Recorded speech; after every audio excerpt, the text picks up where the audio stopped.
Welcome. So இந்த வீடியோவில் நம்ம எல்எல்பி பற்றி பார்க்க போகிறோம். ஸோ எல்எல்பி அப்படிங்கிறது வந்து ஒரு நியூ ஃபார்ம் ஆஃப் என்டிட்டி. முன்னாடி ரொம்ப ஹிஸ்டாரிக்கலாக இல்லாத ஒரு என்டிட்டின்னு வச்சுக்கோங்களேன். ஸோ முன்னாடிலாம் என்ன இருந்ததுன்னா சோல் ப்ரொப்ரைட்டர்ஷிப் இருந்துச்சு, பார்ட்னர்ஷிப் இருந்துச்சு, ப்ரைவேட் லிமிடெட் கம்பெனி இருந்துச்சு. பட் இந்த எல்எல்பி, ஓபிசி இது ரெண்டும் புதுசாக வந்து இன்ட்ரடியூஸ் பண்ணப்பட்ட ஒரு ஃபார்ம் ஆஃப் என்டிட்டிஸ். இது என்னன்னு பார்த்தீங்கன்னா, அது ரெண்டும் அப்படியே பார்த்துக்கிட்டிங்கன்னா சோல் ப்ரொப்ரைட்டரை அப்படியே லிமிடெட் லைபிலிட்டிக்குள்ளே கொண்டு வரும்போது ஓபிசின்னு கொண்டு வந்திருக்காங்க. அதே போல் பார்ட்னர்ஷிப்பை லிமிடெட் லைபிலிட்டிக்குள்ளே கொண்டு வரும்போது எல்எல்பின்னு கொண்டு வந்தாங்க, லிமிடெட் லைபிலிட்டி பார்ட்னர்ஷிப் அப்படின்னு சொல்லிட்டு. ஸோ இது எப்போ தான் கிடைக்கும்னு சொன்னால், உங்களுக்கு வந்து எம்சிஏயில் போய் ரெஜிஸ்டர் பண்ணால் தான் கிடைக்கும் லிமிடெட் லைபிலிட்டி கிடைச்சா. ஸோ லிமிடெட் லைபிலிட்டிங்க என்னங்கிறத நான் திரும்ப சொல்லிடுறேன். நேச்சர் ஆஃப் என்டிட்டி அப்படிங்கிற வீடியோவில் போய் நீங்கள் என்ன பண்ணிவிடுங்க, அதை பார்த்து புரிஞ்சுக்கோங்க. ஸோ எல்எல்பி பற்றின ஒரு 6 அம்சங்கள் பார்த்துருவோம். ஃபஸ்ட்டு எத்தனை பேர் பார்ட்னர்ஷிப்பே தான் நம்ம வந்து என்ன பண்ணியிருக்கோம், லிமிடெட் லைபிலிட்டிக்குள்ளே கொண்டு வந்திருக்கோம். ஸோ ஒருத்தருக்கு மேலே இருந்தால் தான் எல்எல்பி ஆரம்பிக்க முடியும், தனிநபரை ஆரம்பிக்க முடியாது. Parent documents. ஸோ இதுலேயும் என்னென்னு கேட்டிங்கன்னா, நம்மளுடைய பார்ட்னர்ஷிப்புக்கு சொன்ன மாதிரி சோல் ப்ரொப்ரைட்டர் தாண்டி பாக்கி எல்லாருமே ஆர்டிஃபிஷியல் என்டிட்டி அப்படின்னு சொல்லுவோம், ஆர்டிஃபிஷியல் பர்சன். புதுசாக நம்ம சட்டத்தின் பார்வையில் நம்ம ஒரு புது நபர் உருவாக்குறோம். ஸோ அவர் உருவாக்குறதுக்கு ஒரு பேரண்ட் டாக்குமெண்ட் வேணும். அது வந்து என்னென்னு கேட்டிங்கன்னா பார்ட்னர்ஷிப் டீடு. அப்போ நம்ம ரெஜிஸ்டர் பண்ணும்போது நம்மளுக்கு இன்கார்பரேஷன் சர்டிஃபிகேட் கிடைக்கும்.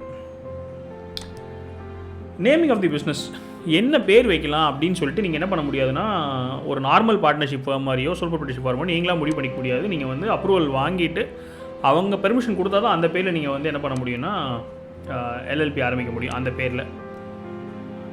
அதுக்கப்புறம் proof of business.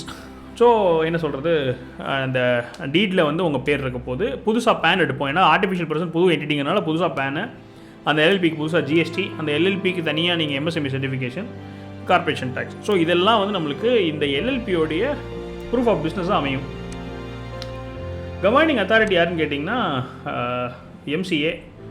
Partnership act கடியில் தான் நம்ம என்ன பண்ணுவோம்னா 2008 அந்த ஆக்ட் கடியில் தான் இந்த எல்எல்பியை வந்து நம்ம பதிவு வைக்க போகிறோம்.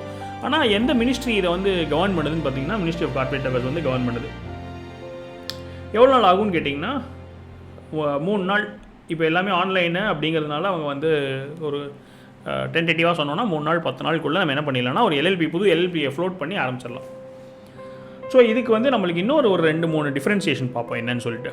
ஸோ பார்ட்னர்ஷிப்புக்கு இதுக்கு என்ன டிஃப்ரென்ஸ், மெயினாக வெறும் பார்ட்னர்ஷிப்புக்கும் unlimited liability partnership, limited liability partnership என்ன டிஃப்ரென்ஸ் கேட்டிங்கன்னா, அந்த லிமிடெட் லைபிலிட்டிங்கிற கிளாஸ் தான் வந்து மெயின் டிஃப்ரென்ஸு.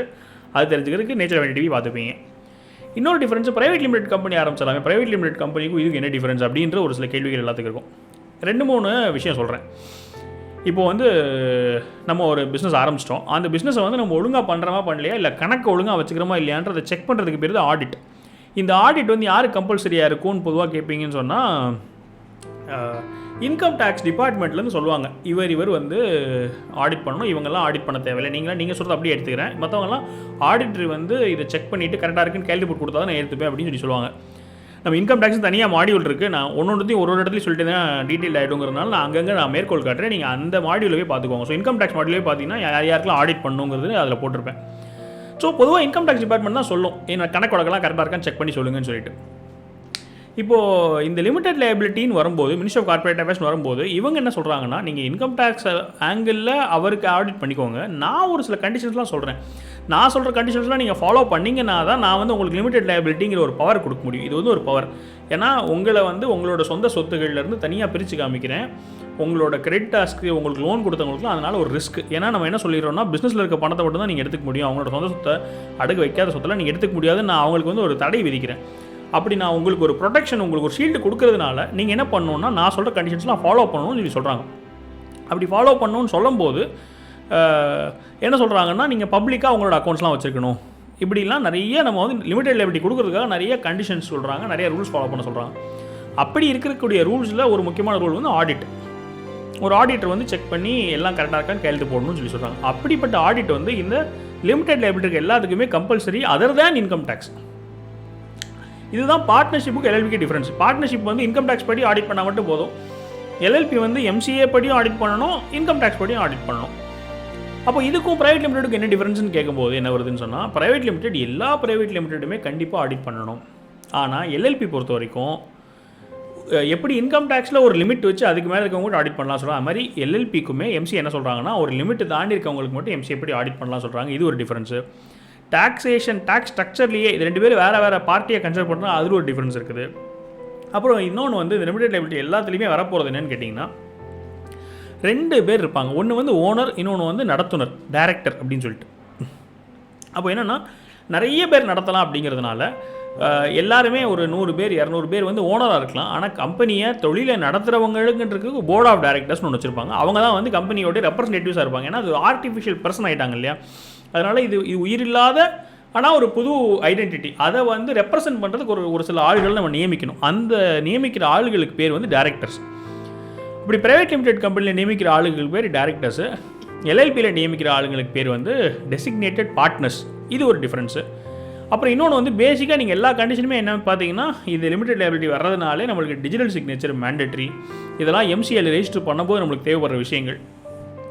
அஃப்கோர்ஸ் இப்போலாம் வந்து நீங்கள் என்ன பண்ணணும்னா சோல் ப்ரொப்ரைட்டர்ஷிப்போ பார்ட்னர்ஷிப்போ நான் உங்களுக்கு கொடுத்த அட்வைஸை வச்சுக்கிட்டு நீங்களே வந்து அந்த கம்பெனியை அந்த தொழிலை வந்து நீங்களே ஆரம்பிச்சிடலாம்.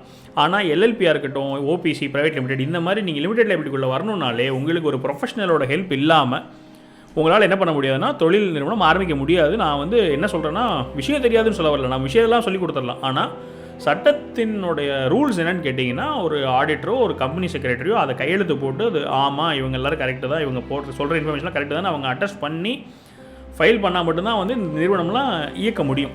அதனால் இப்போ நீங்கள் எல்எல்பி வந்து நீங்கள் ஃபார்ம் பண்ணணுன்னாலுமே நீங்கள் ஒரு சார்ட் அக்கௌண்டன்ட் கிட்டேயோ கம்பெனி செக்ரட்டரி கிட்டே நீங்கள் போயிட்டு தான் வந்து என்ன பண்ண முடியும்னு சொன்னால் லிமிடெட் லைபிலிட்டி எம்சிஏ கம்பெனிஸ்லாம் நீங்கள் ஆரம்பிக்க முடியும்.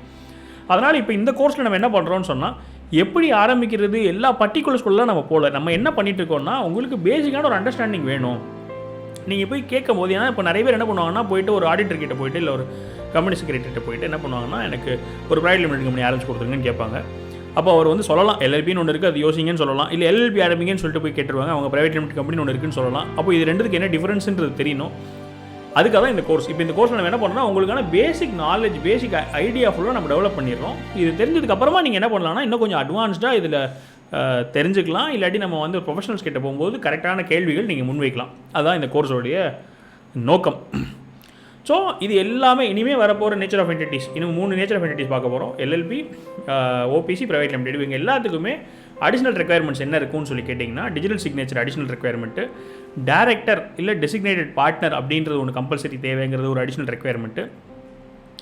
அப்புறம் இந்த கம்பெனிஸ் அவங்களோட ஆங்கிளில் ஒரு ஆடிட் பண்ண சொல்லுவாங்க, அது ஒரு அடிஷ்னல் ரெக்குயர்மெண்ட். அப்புறம் அதர் கம்ப்ளைண்ட்ஸஸ் நிறைய இருக்கும், ஏன்னா அவங்களுக்கு அந்த லிமிடெட் லைபிலிட்டிங்கிற பவர் கொடுக்குறதுனால.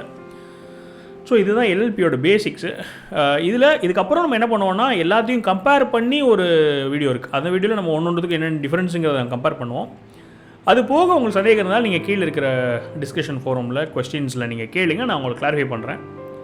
ஸோ அடுத்து நம்ம ஓபிசியில் பார்ப்போம்.